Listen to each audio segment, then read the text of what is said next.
Nasce un movimento al di là delle sigle di partito che non vuole dividere, con l'obiettivo di rimettere insieme i moderati, coinvolgendo chi in questi ultimi 4 anni ha fatto opposizione a Raffaele Lombardo, non certo però il PD.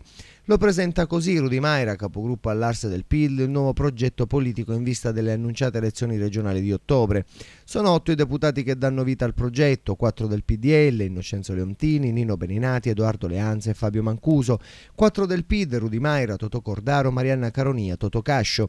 L'iniziativa è stata presentata a Palazzo dei Normanni, un parterre d'eccellenza alla manifestazione. Roberto Di Mauro MPA, il sindaco di Catania Raffaele Stancanelli, il parlamentare del PID Pippo Gianni, l'eurodeputato del PID Antonello Antinoro. Non trapela alcun nome sul neosoggetto politico, ma di certo, afferma Maira, il candidato alla presidenza della regione dovrà essere scelto da tutti quelli che appartengono al progetto.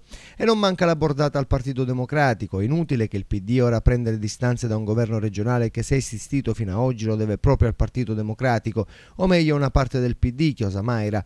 Una scelta fallimentare come le riforme che sostiene di aver realizzato in questi anni.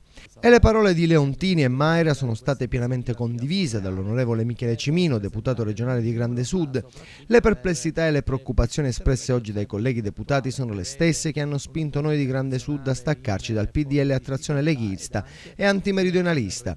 La Sicilia, continua Cimino, è stata dimenticata dai leader nazionali, troppo occupati a difendere i privilegi piuttosto che a fare gli interessi di questa nostra terra, sfruttata e mai veramente aiutata. Un esempio lampante è la legge voto da me proposta per la modifica dell'articolo 36 dello Statuto siciliano, che porterebbe alla diminuzione anche del costo della benzina per noi siciliani, è ferma in Parlamento. Sicuramente con i colleghi condivido pure la valutazione sul governo lombardo, ribaltonista per potere e che ha dato alla Sicilia il colpo mortale.